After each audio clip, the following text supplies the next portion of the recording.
A Course in Miracles. Lesson 16. I have no neutral thoughts. The idea for today is a beginning step in dispelling the belief that thoughts have no effect. Everything that is perceived is the result of thought. There is no exception to this fact. Thoughts are not big or little, powerful or weak. They are merely true or false. Those that are true create their own likeness. Those that are false make theirs. There is no more self-contradictory concept than that of idle thoughts. What gives rise to the perception of a whole world can hardly be called idle. Every thought contributes either to truth or to illusion. It either extends truth or multiplies illusions. Nothing can indeed be multiplied, but it cannot be extended by doing so. Beyond recognizing that thoughts are never idle, salvation also requires recognition that every thought brings either peace or war. Every thought brings either love or fear. A neutral result is impossible because a neutral thought is impossible. There is a strong temptation to dismiss fearful thoughts as trivial, unimportant, or not worth attention. It is therefore essential to recognize them all as equally destructive and equally unreal. This idea will be practiced in many forms until it is truly understood. In applying today's idea, the mind is searched for a minute or so with eyes closed. No little thought is to be overlooked, even those that seem to slip past unnoticed. This is difficult at first. There is still a tendency to make artificial distinctions. Every thought that arises, regardless of the qualities assigned to it, is suitable for applying today's idea. During practice periods, the idea is first repeated silently. Then, as each thought crosses awareness, it is held gently in mind while saying, "This thought about blank is not a neutral thought. That thought about blank is not a neutral thought." The idea is also used whenever a particular thought brings uneasiness. The following form is helpful in such moments. This thought about blank is not a neutral thought because I have no neutral thoughts. 4 or 5 practice periods are recommended if they feel effortless. If strain is felt, 3 will be enough. The length of practice should be reduced if discomfort arises. Lesson 16. I have no neutral thoughts. No neutral means no nowhere. Neutral sounds like a safe parking lot, but mind is not a parking lot. Mind is a transmitter, or a projector, or a currency mint, or a courtroom stenographer typing reality into experience. Every thought prints. It either prints peace or it prints war. It either extends what is true or it manufactures what is false. That is what the lesson is trying to break open.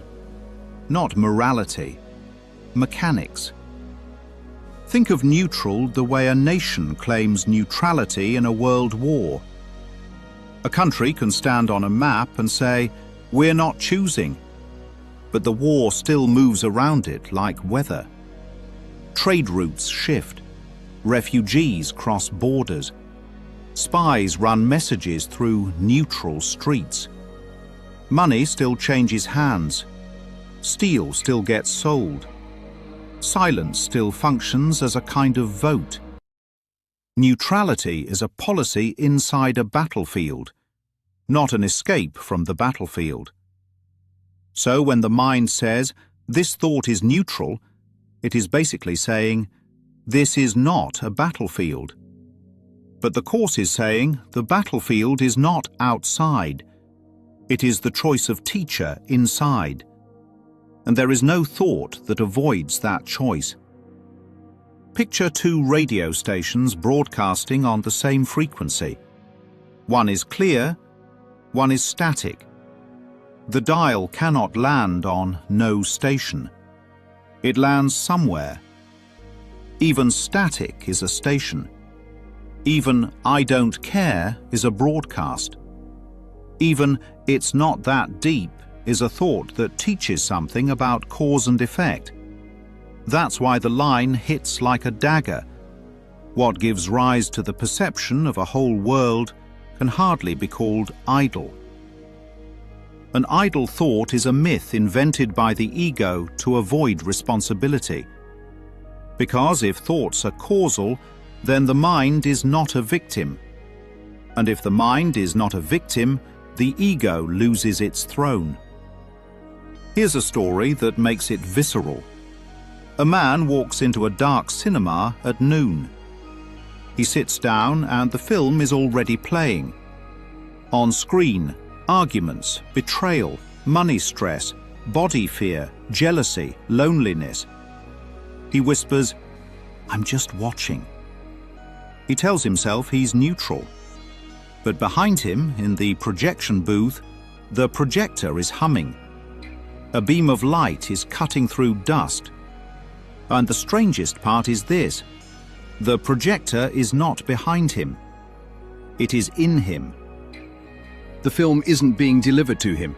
It is being issued from him. So his claim of neutrality is like the projector saying, "I'm not projecting." If the images are on the screen, something is projecting. If experience is happening, a thought is choosing a teacher.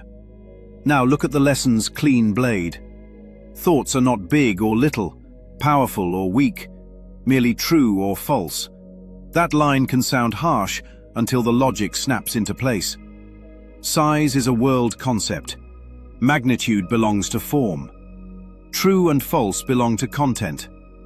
In the mind, the only meaningful distinction is whether a thought comes from what is real or what is imagined. Because what is real extends like light. It shares without losing itself. It gives without bargaining. It recognizes without attacking. It is self-evident the way sunlight doesn't need a committee to approve it. And what is false can only make in the sense of manufacturing appearances. It can assemble a costume. It can stage a scene. It can build a narrative. But it cannot create. Because creation requires a source, and the ego has none. So false thoughts make theirs, meaning they make a likeness of falsity and then call it life. A wax apple can be painted perfectly. It can sit in a bowl and look edible, but it can't feed anyone. That's the ego's entire portfolio. Then comes the line that scares the ego the most.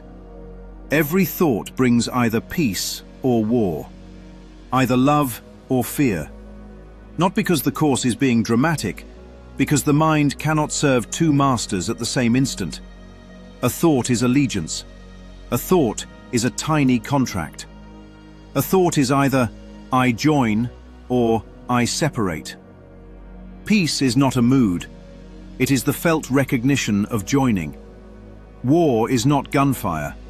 It is the felt experience of separation.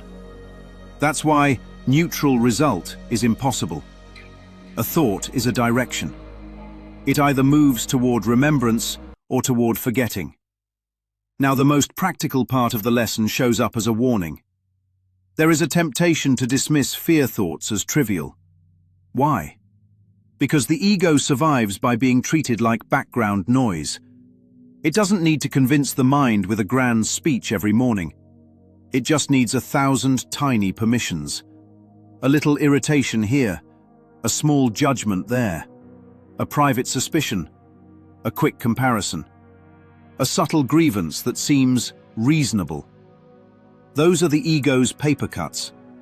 No single cut feels like a threat, but bleed long enough and everything looks like danger.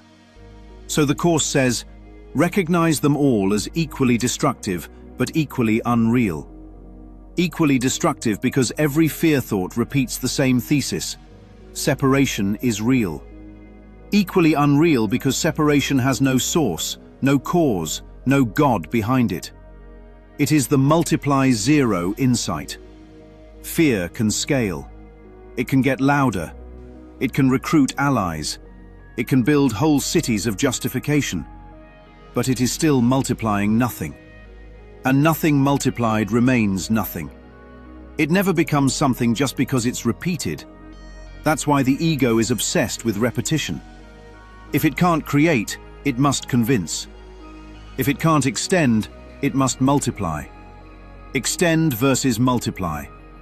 Truth extends like a fragrance. It moves through a room without force. It doesn't argue with the air. Illusion multiplies like photocopies of a photocopy. Each copy looks more real because there are more of them. But each copy is also thinner, noisier, further from anything original. Eventually, the page is just grey fog, and the ego calls that evidence. Now, the artificial distinctions question. Artificial distinctions are the mind's way of ranking illusions. They look like, this anger is justified, but that anger is petty. This jealousy matters, but that insecurity is silly. This worry is practical, but that fear is dramatic. This judgment is discernment, but that judgment is mean. This attack is boundaries, but that attack is toxic. This resentment is just being honest. This contempt is just having standards. These are all the same engine wearing different hood ornaments. They are all the ego trying to preserve its innocence by grading its guilt. The workbook says, stop grading. Look at the mechanism. A thought about marriage can be a battlefield or a blessing. A thought about sex can be fear or love. A thought about money can be scarcity or trust. A thought about the body can be condemnation or gentleness. The content is always the teacher chosen. That's why the practice is so deceptively simple. This thought about blank is not neutral. Not as self-attack, as detection, as turning on the lights, as catching the hand that reaches for the stove before it touches the burner. And then the final form is the key. This thought about blank is not neutral, because I have no neutral thoughts. That is not a guilt sentence. That is a freedom sentence. Because once neutrality is exposed as impossible, choice becomes obvious. And once choice becomes obvious, helplessness collapses. The mind stops acting like a passenger. It remembers it is the driver. And then the most quiet miracle happens. A thought comes. It is noticed. It is not dismissed as small. It is not justified as true. It is simply recognized as either peace or war. And right there, before the world is projected, the mind chooses again. That's the whole lesson. Not behavior management, not spiritual performance. Teacher selection at the point of intake.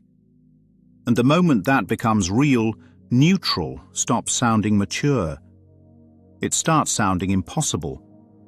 Because neutrality is just the ego's name for unconscious allegiance. And the Course is offering a different power. Conscious joining, conscious peace, conscious love, right now.